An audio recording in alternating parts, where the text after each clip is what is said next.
Long before you knew about the show of this particular name on National Geographic Channel, there was actually this show that actually had the same name, but it was much more a fun show that kids could have enjoyed back in the good old 80s. So I ask you, do you remember the series known as Brain Games? Well, prepare to take a trip down memory lane as I talk about it in this episode of Do You Remember? Big D's Entertainment Rankings and Reviews presents Do You Remember? Greetings, my fellow YouTubers. Welcome to Big D's Entertainment Rankings and Reviews. My name is Doyle, bit known to you as the Big D, back with another episode of my new series, Do You Remember? Today I'm going to be looking at not another PBS show. Later on, I will. Well, for another one of those instructional television programs. No, this time I'm going to be tackling a show that aired back in the 80s on HBO. A series that really was fun and what have you. Had a lot of fun games and what have you. I think your kids would have loved it. Even though it didn't have that much, though. But long before the National Geographic Channel had a show with this title, HBO had this little show of it with this particular title. So now I ask, do you remember Brain Games? Brain Games was a fun-filled series that premiered on HBO in 1983. It consisted of numerous games featuring stop motion or regular animation. It was really a fun experience. It was mostly an educational program which HBO produced and was recommended for family viewing by the National Education Association. It was a half hour long and consisted of brain teaser skits that were animated, either stop motion or cartoon, designed to make the viewers think.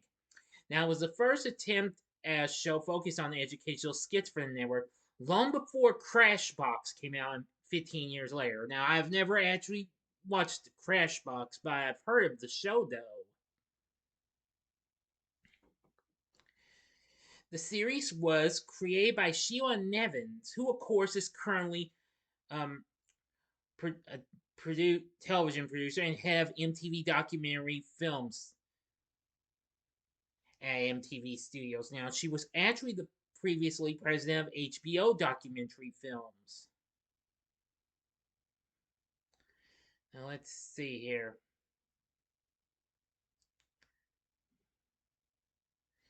Now, Nevins had done numerous things and what have you.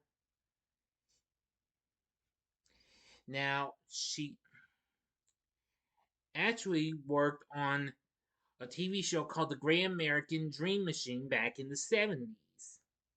Not familiar with that show though. And she began in 75. She was writer and producer for the Children's Television Workshop before it became the Sesame Workshop. And numerous other shows. Now this was when she had created her own company, Spinning Reels. Now then, the series pilot aired in 1983. The show actually started in November of 1983. Well, it premiered earlier on, and featured a female Sphinx in the intro with kind of like a built-in computer system inside. Then the following year, in 1984, 5 more episodes and a best of episode would follow for the next 2 years until the show came to an end in December of 1985 after only a total of 6, well, if you count, or 7 episodes because of the pilot episode. Now, and its intro featured a gentleman with an egg for a head, which of course that would be the intro most of us would be more familiar with. After that, there would be a Best of Brain Games episode, which I've mentioned was the best of, which and had 5 of its 6 best of games from the first episode, the third and fourth episode, plus a special episode of The Riddler, which I'll get to that in a little bit. Now, full episodes have not been shown in years. HBO had occasionally shown single games between programs in the late 80s and mid 90s. In 1996 to 2000, same thing was on HBO Family, but however, they did air the show Restored with its intro occasionally each month on there. And that's when I finally got to revisit it. Now then. Now, apparently, the show actually started out with different types of games. Now, the first episode, the pilot episode, had 7 games, while the rest had 6. The seven. Now, some of the games that were playing the 7th season consist of aliens, where a viewer must find one of the 4 pixelated aliens that doesn't belong. Mysteriosos, which was a game involving droodles that the viewer must guess, was similar in appearance to the Riddler, which again I'll get to that in a bit. Let's see here.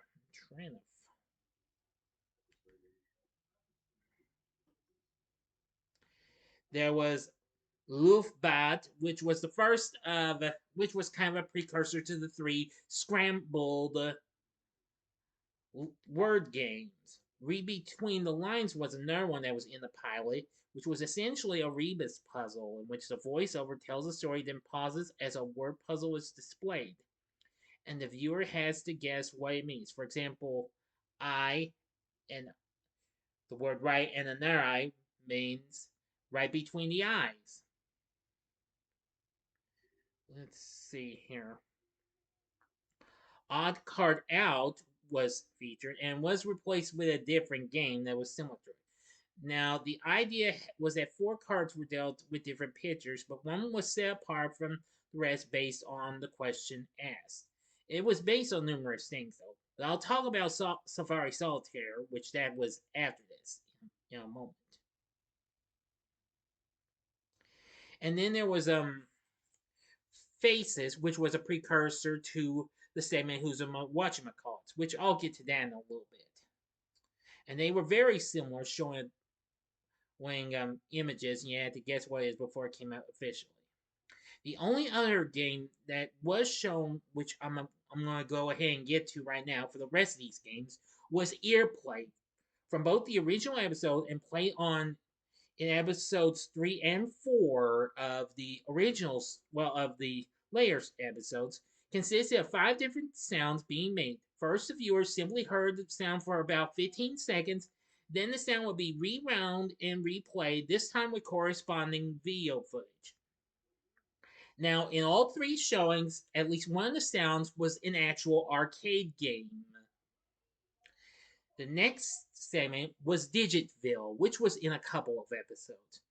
We visit a town where the entire population consists of people and pets whose heads are actually items that use numbers: clocks, dice, thermometers, rulers, and I don't know what have you. Although one dog had a ruler for a body, and they come up with number games for us to play. This was play on 2 of the later episodes, which I thought was pretty fun.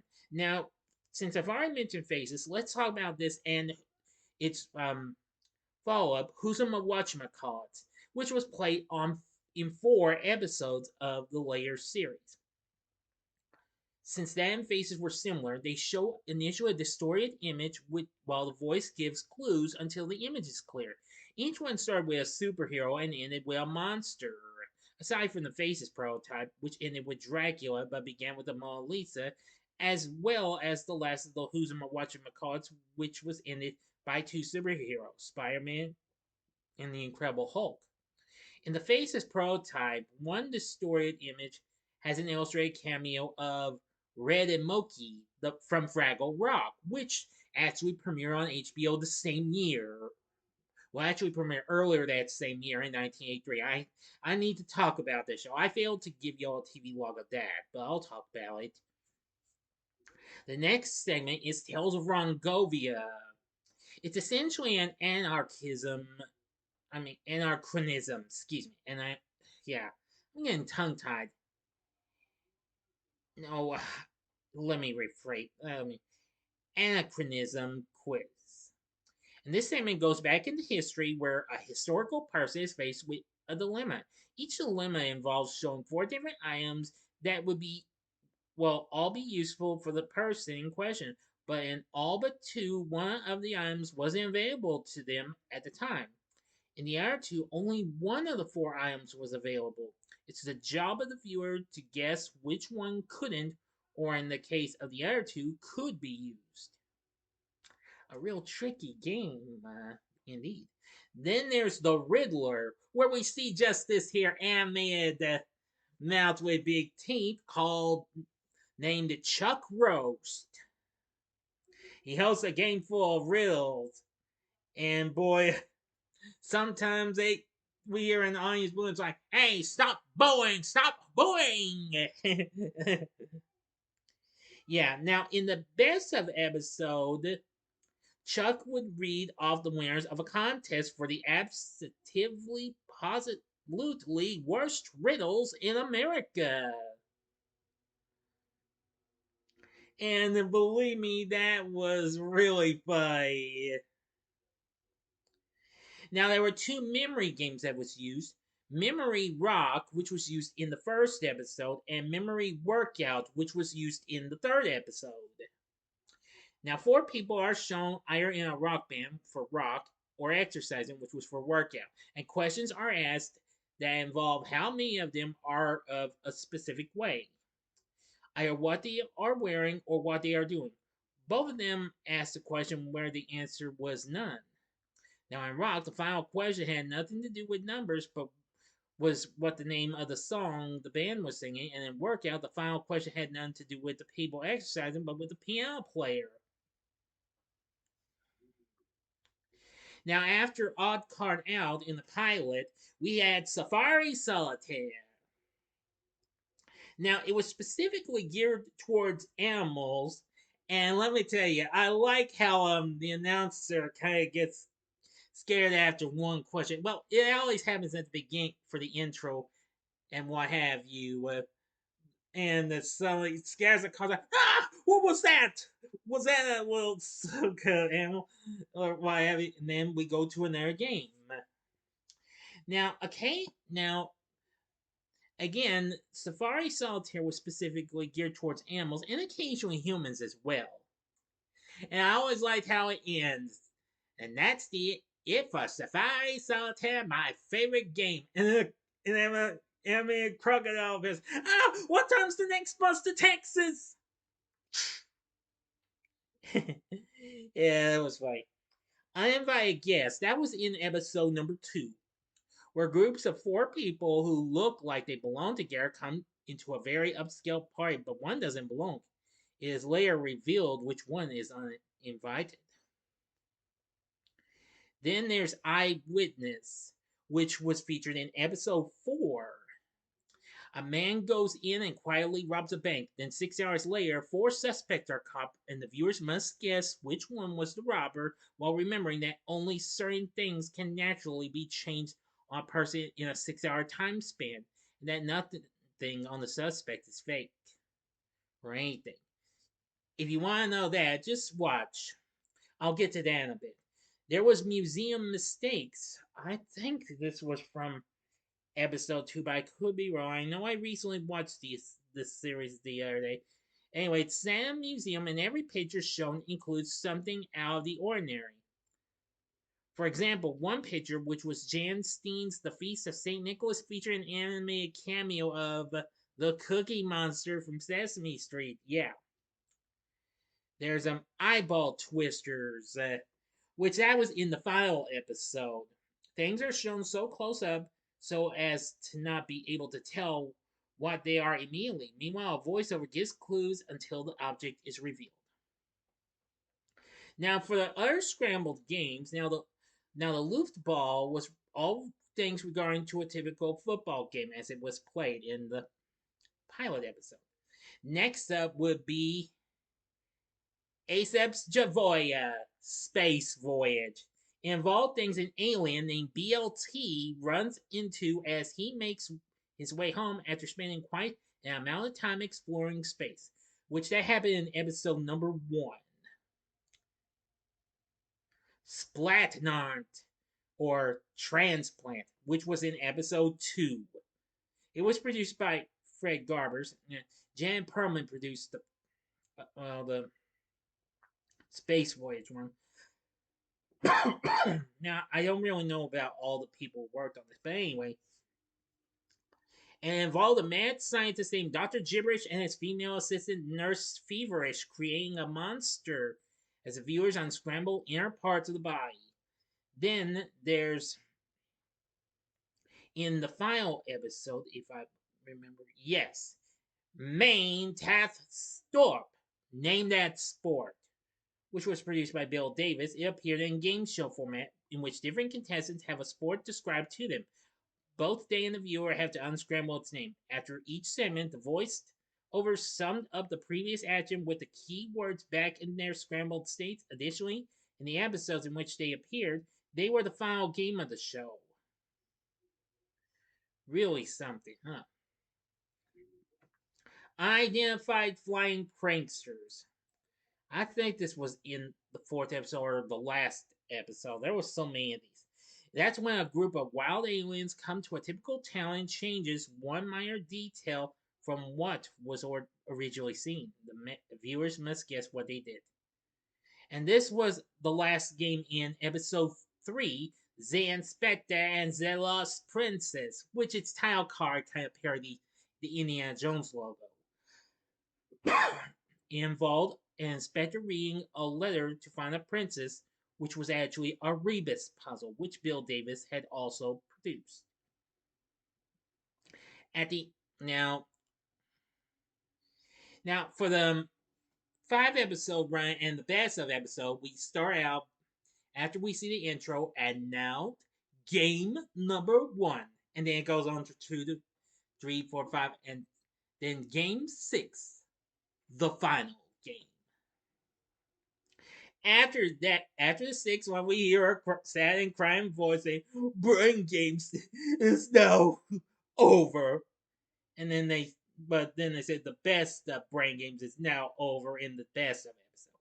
Then we see clips of the segments in the man with the egg for a head. In the female Sphinx episode, we just hear him sound. Well, some of the sounds we hear from the actual clips instead of seeing them shown. Now, the series was released over 3 videotapes in the 80s and 90s. Now, anyway, and those would probably be pretty rare and what have you. But anyway, let me go ahead and see if I can give you a look at one of these. Here's a little promo poster for when the series was introduced with the Egghead Man. Pretty cool, huh? Give you a better look now. Even with the little mouth of Chuck Gross, the Riddler. Anyway, now I do apologize if I don't show you any other clips from, but this show isn't available anywhere, not even on Max. But however, there is a way you can see them. You can find all episodes, including the pilot episode, here on YouTube. Now, some vids do have the episodes in their entirety instead of separating them in clips. Someone does have all 5 episodes in the pilot in 3 or 4 parts, as well as the game separately. So you can look up some of these games. You can look up Earplay or Safari Solitaire or the Word Scramble games, Rongovia, Digitville, whatever you want to look at, whatever interests you. And this is a show I would recommend you give it a look. I think you'll really like it. Brain Games, it's such a fun show. I remember seeing this as a kid. Definitely. I do love it. It's very, very good. Now, if you have seen Brain Games on HBO, let me know what you thought about this show in the comment section below. If you like the video, click the like button, subscribe, and be a part of the Big D Nation. Join me next time when I bring to you a review of Beau is Afraid. the recent Joaquin Phoenix movie from last year. And next time on Do You Remember, I will be doing a rarely remembered TV sitcom from the 70s called Lots of Luck. So I hope you enjoyed my Do You Remember episode of Brain Games. And if you liked it, consider checking out some of these other fun-filled shows that had a little fun in them that you'd enjoy. If you'd like, go to the upper left hand corner and see the Wide World of Game Shows episode I did on the kids' version of Jeopardy, known as JEP. The upper right hand corner is my latest TV log on Zoom 99. Or if you'd like, go to the bottom left hand corner and see the previous Do You Remember episode of the rarely remembered PBS show, The Metric System. And the bottom right hand corner is the button you can click to subscribe if you like rankings and reviews on movies, TV, music, video games, etc. As well as Do You Remember, then I'm your guy. Thank you for watching. Until next time, I'm the Big D saying, see ya!